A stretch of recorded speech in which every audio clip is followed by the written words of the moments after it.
Bonjour, bienvenue sur la chaîne YouTube d'Atat Shalom et bonjour Riven Crigier. Bonjour Antoine. Numéro spécial de Chadesh Yameinu consacré aujourd'hui à votre dernier livre. Il s'intitule Fondamentalisme et humanisme dans le judaïsme, publié aux éditions InPress. Alors le moins qu'on puisse dire évidemment, c'est qu'il ne s'agit pas d'un ouvrage de circonstance, c'est bien plutôt, je dirais, l'œuvre de toute une vie. Il rassemble vos réflexions sur les grandes questions finalement qui traversent le judaïsme. Pour donner une idée, je vais citer un peu les 13 chapitres qui parcourent le livre pour que nos auditeurs aient une vision un peu globale de ce qui est du contenu. Donc, le non-sacrifice d'Isaac, vous nous parlez de la figure de Moïse, de la célèbre phrase Naaseh Venishma, donc fait et comprend, les 613 commandements, leur origine, etc., le noarisme, le commandement d'aimer son ennemi, la loi du talion, les lois sur l'esclavage, la femme à venir de l'homme. Y a-t-il un commandement aussi de croire en Dieu? De quoi l'idolâtrie est-elle le nom? Qu'est-ce que l'idolâtrie? La vision de l'hérésie et de l'irréligion et droit juif et état de droit, là où vous nous parlez aussi des questions très actuelles. On va avoir l'occasion, sans doute, dans de prochaines émissions, de revenir plus spécifiquement sur certains de ces thèmes. On va d'abord parler plus généralement, pour commencer, de la manière dont vous avez conçu cet ouvrage, qui, je le disais, est donc le résultat de longues années d'études et de recherches aussi. Riven Crigier. Oui, d'abord je vous remercie de cette présentation. C'est effectivement un recueil d'articles. Certains sont un peu plus anciens, beaucoup sont nouveaux. Et je me suis aperçu au fil du temps, c'est-à-dire après avoir produit un certain nombre d'articles et d'ouvrages, que j'avais non seulement des thèmes de prédilection, mais de préoccupation. Ce qui ressort de cet ouvrage, c'est une inquiétude de voir le judaïsme s'enquister dans quelque chose de très dogmatique et dont les conséquences sont énormes, qu'on ne soupçonne pas sur le risque d'un fondamentalisme, c'est-à-dire le risque de ramener le judaïsme à quelque chose non seulement de complètement figé et de régressif. Et j'ai constaté que, au fil de mon écriture, j'essaie de m'attaquer à des questions, à des poncifs, à des visions arrêtées, et je me rendais compte que, quand on examine les sources, que c'était beaucoup plus nuancé. Non seulement ça, mais que la tradition juive elle-même apportait des éléments que je qualifie d'humanisme en contre-pied de cette vision fondamentaliste qui, justement, méritait d'être davantage connue du public. Et donc, j'aborde poncif après poncif ou question après question et j'essaie de retourner la situation et d'ouvrir la voie à un humanisme juif ancré dans les sources traditionnelles. Et on voit parfois que l'humanisme, tel que vous le prenez en tout cas, s'ancre davantage peut-être dans ces sources juives qu'un certain fondamentalisme. On va en reparler. Je voudrais bien qu'on parle quand même, qu'on précise bien ce que vous entendez par ces deux grandes tendances du judaïsme. Qu'est-ce que c'est que le fondamentalisme et qu'est-ce que vous appelez donc le judaïsme humaniste? Oui, alors bien sûr, ce sont des termes empruntés, on peut toujours discuter de la terminologie, mais bon, le fondamentalisme, ça correspond à une période de l'histoire dans l'Église protestante au tournant du 19e siècle, dans lequel ce courant conçoit que la religion idéale est celle qui s'est produite dans un temps passé, une sorte d'âge d'or, un temps de la révélation, le temps de l'expression du Messie ou du prophète, et que au fil du temps, eh bien, il y a eu une déperdition, voire une corruption de la religion, et que l'effort consiste à revenir à ce qui a été défini à la source. L'humanisme, au contraire, c'est une doctrine qui s'ancre, en tout cas dans le judaïsme, autour d'un verset qui est celui de la création de l'homme à l'image de Dieu, masculin et féminin, mais qui parle de l'homme au sens universel et qui ne connaît pas de hiérarchie et qui, au contraire, porte une idée qui tourne autour de la dignité humaine au sens universel. Et ces deux préoccupations-là, c'est-à-dire cette recherche plus ou moins consciente du moment fort de ce que le judaïsme doit advenir, eh bien, cette recherche, elle prend deux directions différentes. Une, c'est une aspiration au passé, à revenir à des valeurs, voire plutôt à des normes qui ont disparu et qu'on veut rétablir. Donc c'est un judaïsme de restauration de normes de l'Antiquité. Et une autre tendance qui dit le judaïsme, bien que ce soit un particularisme, a aussi une vocation universaliste, que l'être humain est dans une histoire et que cette histoire, elle peut évoluer vers une plus grande valorisation de la dignité humaine. Donc on a deux conceptions opposées de ce qu'est en somme le messianisme ou le contenu du messianisme juif. On va y revenir plus spécifiquement. Vous l'avez dit, donc votre méthode consiste à remonter aux sources, c'est-à-dire à l'époque où telle ou telle conception est apparue dans la tradition juive. Ça permet de remettre cette conception un peu dans le contexte qu'il a vu naître, donc de la relativiser.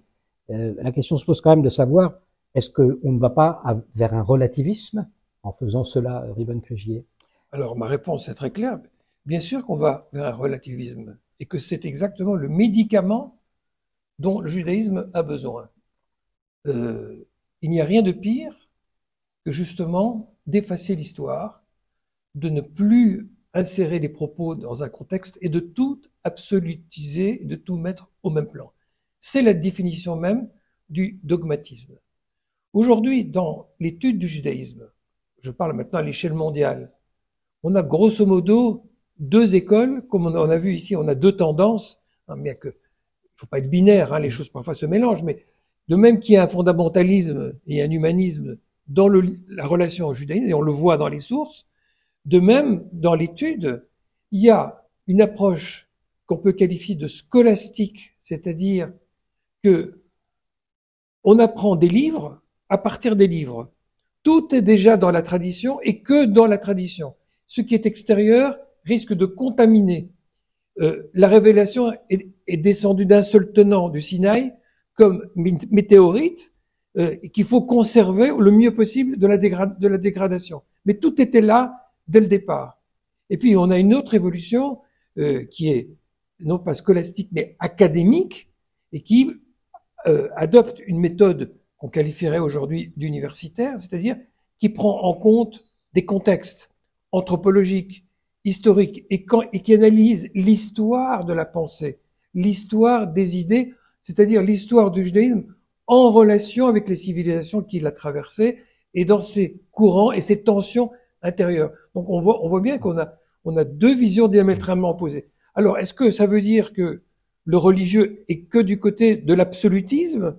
Ben non, on peut très bien concevoir une conception de la révélation dans laquelle Dieu s'exprime, mais que l'homme participe dans cette captation de la relation et qu'il y a un processus de maturation. Et ça, on peut le voir dans les sources juives elles-mêmes. C'est pas quelque chose, c'est pas une idée étrangère. Mais on a deux méthodologies. Et je voudrais insister sur ce point. Aujourd'hui, ne pas tenir compte de l'histoire ou tenir compte de l'histoire de la pensée, des idées, des normes dans le judaïsme, c'est exactement comme faire de la biologie et tenir compte de la théorie de l'évolution ou ignorer la théorie de l'évolution. On est à ce stade où on ne peut pas ignorer la dimension du temps quand on veut étudier une civilisation. Et si on ne fait pas ça, on court un très grave danger. Je me permets d'insister peut-être sur un point, c'est tout de même l'idée de révélation, c'est-à-dire que dans cette histoire, il y a quand même un moment où quelque chose d'extérieur, disons, s'est révélé et ce dont on peut penser que c'est un invariant malgré tout, comme le texte de la Torah par exemple, à partir duquel on peut éventuellement ensuite interpréter et faire évoluer? Est-ce qu'il n'y a pas cette spécificité-là dans le judaïsme aussi? Il y a sans aucun doute cette spécificité, mais je ne retiendrai pas l'idée d'invariant. Parce que la révélation, c'est quelque chose de relationnel. Une révélation, ça n'existe pas tout seul. Il y a un locuteur et un récipiendaire. Et comme dans toute relation, les choses sont vivantes. Quand vous parlez à votre enfant, à l'âge de 3 ans, ou votre enfant à l'âge de 30 ans, vous ne lui parlez pas de la même façon. C'est le même individu, mais il y a quelque chose qui a changé et qui a évolué dans la relation. Il en va de même dans la relation entre Dieu et son peuple.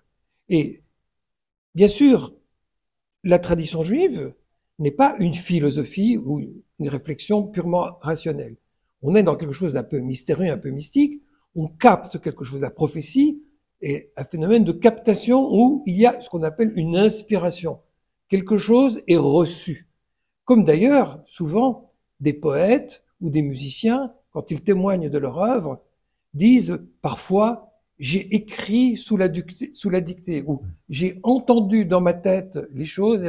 Donc c'est très mystérieux, ces phénomènes d'inspiration dans lesquels on n'a pas l'impression d'inventer la poudre, mais de recevoir aussi quelque chose, même si on travaille forcément dans la forme. D'ailleurs, le Talmud dit lui-même, quand un seul message est émis de Dieu, 2 prophètes l'entendent de manière différente. C'est un exemple type dans lequel on voit que la relation a une incidence immédiate sur la nature de la révélation. Et ce que moi je soutiens, mais je ne suis pas le seul, bien évidemment, c'est que la révélation, je fais un petit jeu de mots, comme la révolution, elle doit être permanente. Hein. C'est-à-dire que, puisque l'homme évolue, puisque les civilisations évoluent, et que parfois, elles évoluent dans un sens positif, quand il y a davantage de prise en considération de la dignité humaine, notamment, eh bien, la révélation divine consiste précisément à, en somme, dicter aux décisionnaires de leur temps, mais je précise de leur temps, de prendre acte des avancées de la civilisation et de faire en sorte que les valeurs fondamentales, qu'elles sont plus stables, puisque ce sont des valeurs fondamentales, puissent s'actualiser dans une normativité qui peut évoluer. Si vous permettez, je donne une dernière métaphore, mais je parlais tout à l'heure d'un individu de 3 ans, de 30 ans, on pourrait dire aussi de 3 mois. Il y a plein de gens qui vont vous dire, mais je prends la photo de cet individu, à bien des égards, l'enfant de 3 mois ne ressemble pas du tout au personnage de 30 ans, mais c'est bien la même personne. Et il ne faut pas s'en étonner. Le judaïsme d'il y a 3000 ans n'est pas le judaïsme d'aujourd'hui, et en même temps, il y a quelque chose de continu. Eh bien, cette continuité du judaïsme, c'est aussi la continuité de la révélation comme quelque chose de relationnel et de vivant. Voilà, évolution permanente, révélation permanente. Expliquez-nous, vous nous expliquez que l'approche fondamentaliste va chercher donc ses repères dans le passé, tandis que l'approche humaniste s'est tendue vers un idéal, là je vous cite, qui prolonge et sublime sa normativité actuelle. Alors, vous pouvez nous parler un petit peu de cet exercice de sublimation dont vous parlez pour le judaïsme humaniste?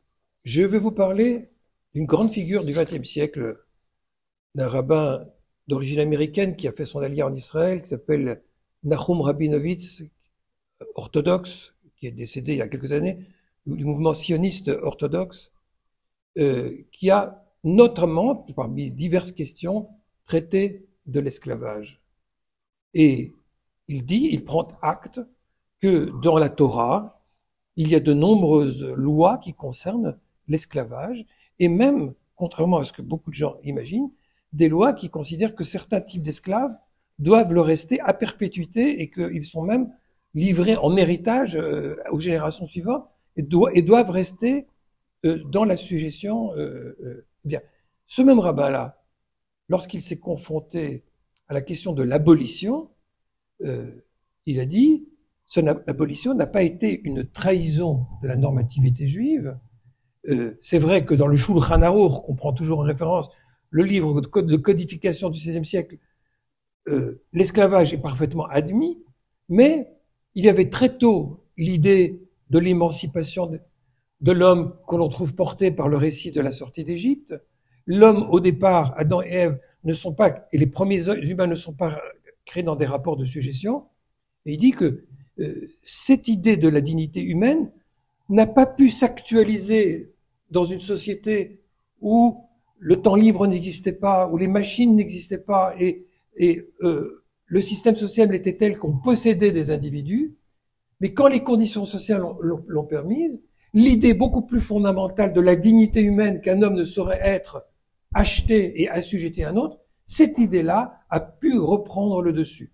Mais quand il s'exprime comme ça, il ne considère plus les lois de l'esclavage codifiées dans la Torah, dans le Mishneh Torah de Maïmonide, dans le Shulchan Aruch de Yosef Karo, comme quelque chose d'immuable, de divin et d'éternel, mais quelque chose qui est une éthique circonstancielle liée à l'histoire, mais que quand certaines conditions le permettent, peuvent être dépassées. Mais c'est là, vous avez en résumé, à partir de cet exemple, tout le principe même de cet humanisme juif fondé sur l'idée de l'homme créé à l'image de Dieu. Voilà. Dans le livre, on retrouve donc tout un chapitre sur cette question de l'esclavage. Il y a aussi donc une autre idée qui parcourt le livre et dont vous avez un petit peu parlé au début, c'est que le débat entre ces deux tendances, fondamentalisme et humanisme, est d'une brûlante actualité. Je voudrais qu'on revienne un tout petit peu là-dessus pour que vous nous disiez, vous l'avez dit que les enjeux étaient considérables, peut-être plus précisément nous dire en quoi c'est une question pour nous aujourd'hui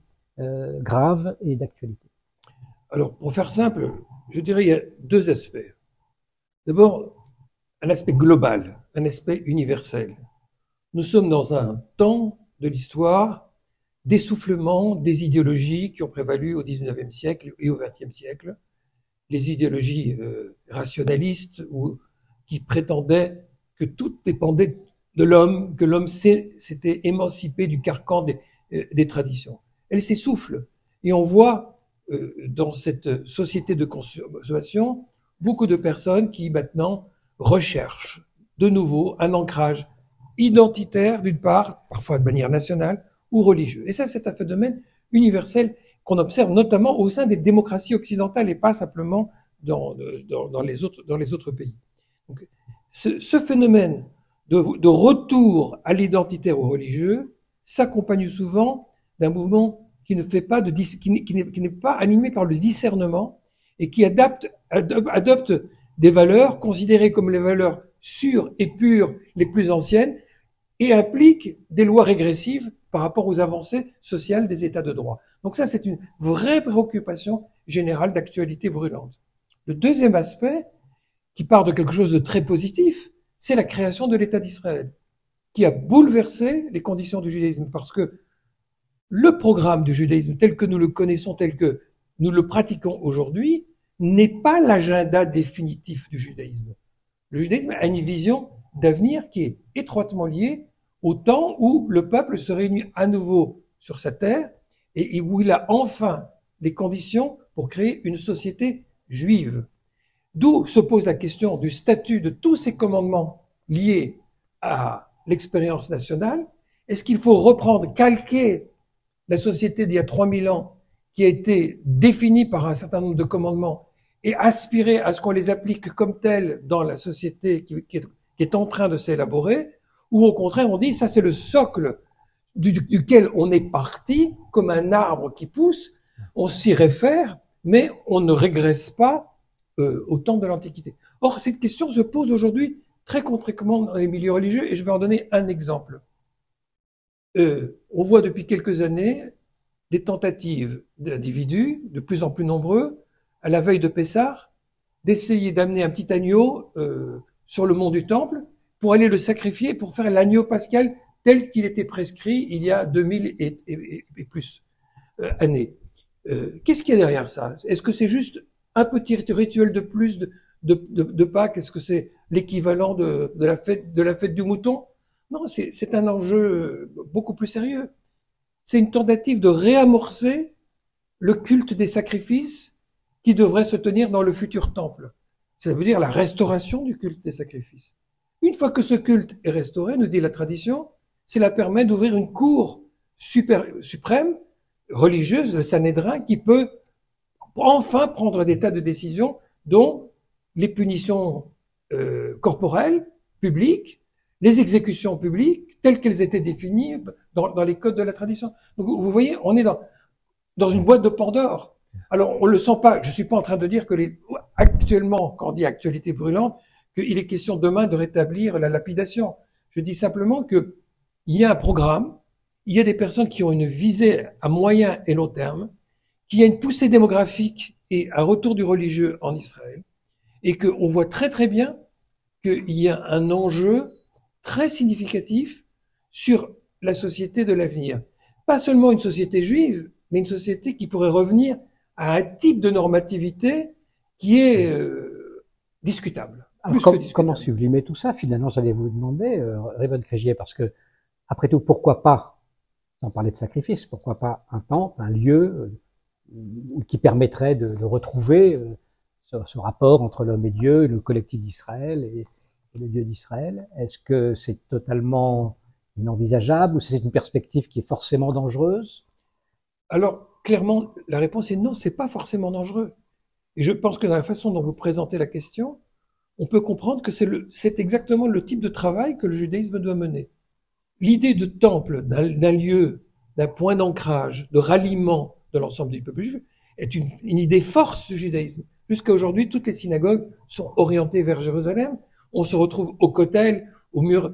Il y a un besoin et une volonté de rassemblement. Donc oui, il faut concevoir un temple et essayer d'imaginer une forme de culte qui soit imprégné des définitions traditionnelles. C'est ce que fait par exemple le Rav Hirschensohn, une grande figure du début du XXe siècle, qui essaie d'imaginer ce que serait le nouveau temple. Et pour le coup, c'est une idée absolument fantastique. Il est d'une modernité incroyable. Il imagine qu'il y aurait une cour internationale, mais une vraie cour internationale avec des normes de justice où tous les peuples peuvent affluer. Il laisse la question délicate des sacrifices de côté. Il n'est absolument pas pressé de le rétablir. Il dit que si un jour il faut le rétablir, ce serait parce qu'un prophète l'exigerait, mais on n'est pas à ce temps-là. L'urgence maintenant, c'est la symbolique universelle du troisième temple. Et ça, c'est pas un rabbin massorti qui le dit, c'est un rabbin, une grande figure du rabbinat orthodoxe, qui a une vision qui laisse une place au temple, mais un peu comme le disait Isaïe, temple, maison de prière pour toutes les nations. C'est un terme tiré de Isaïe 61.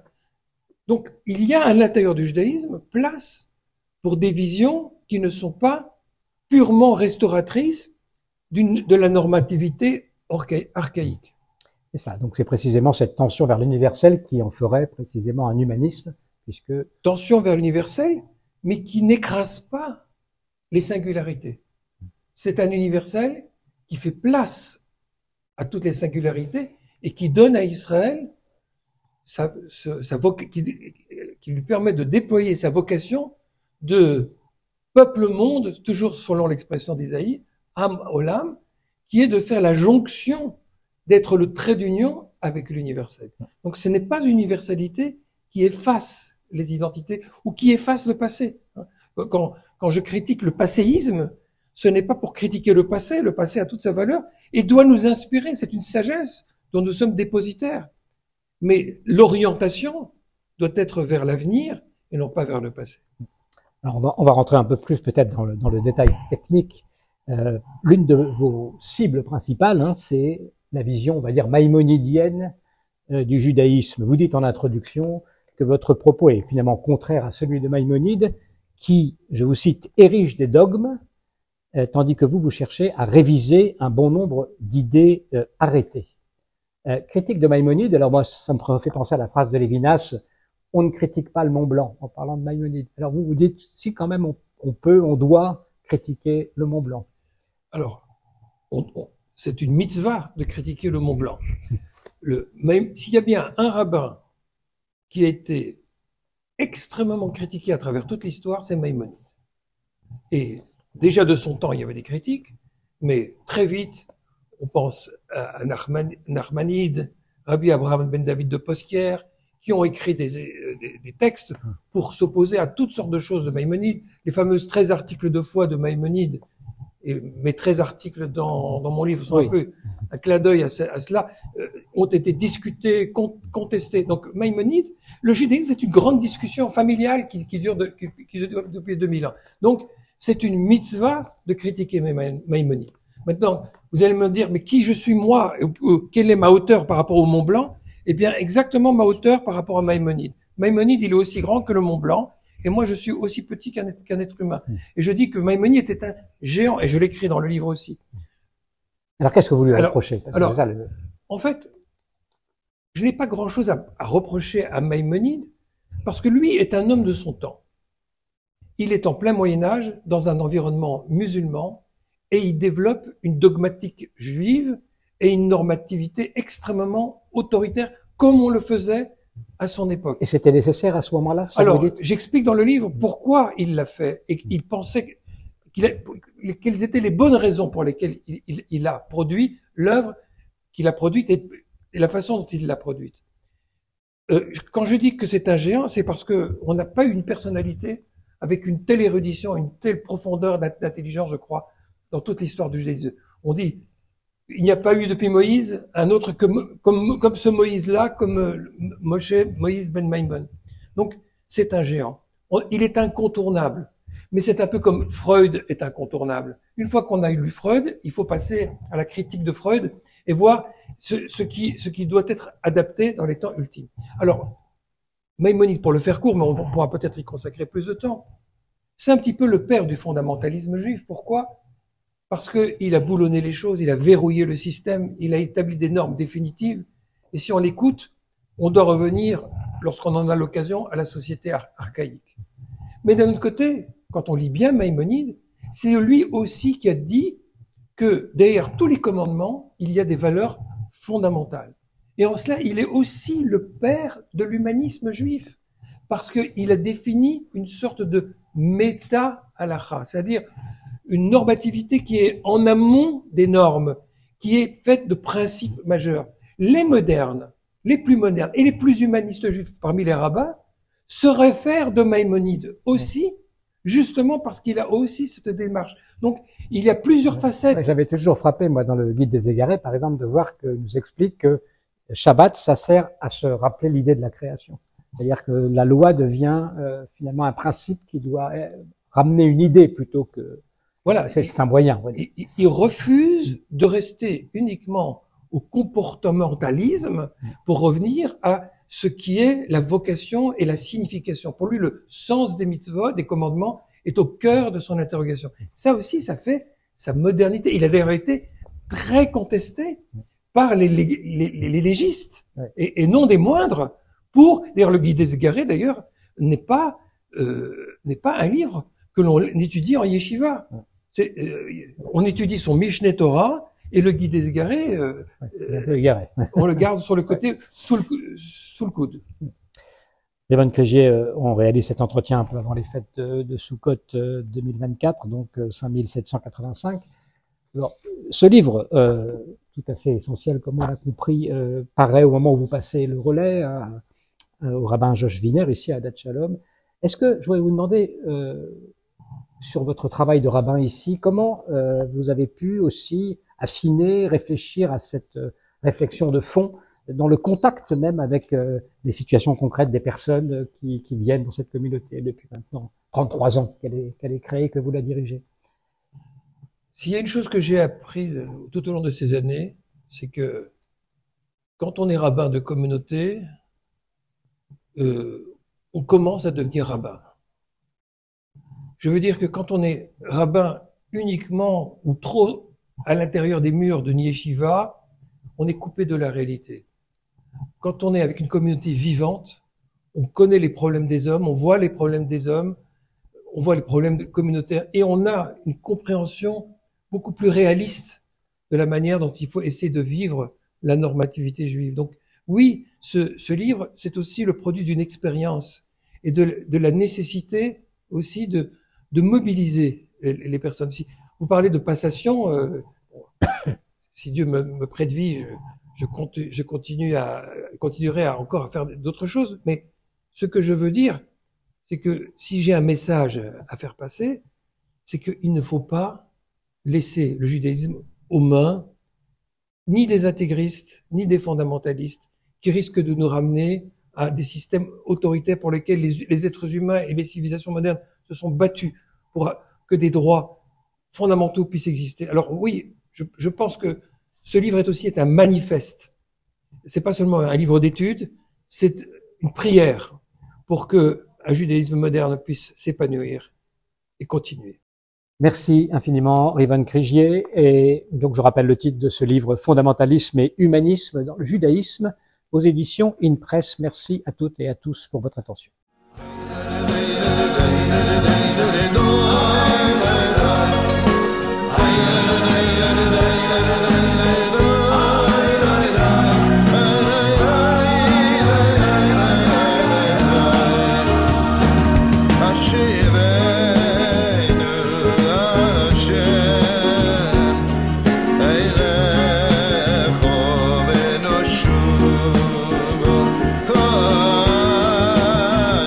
Kadesh Yameinu, Kadesh Yameinu.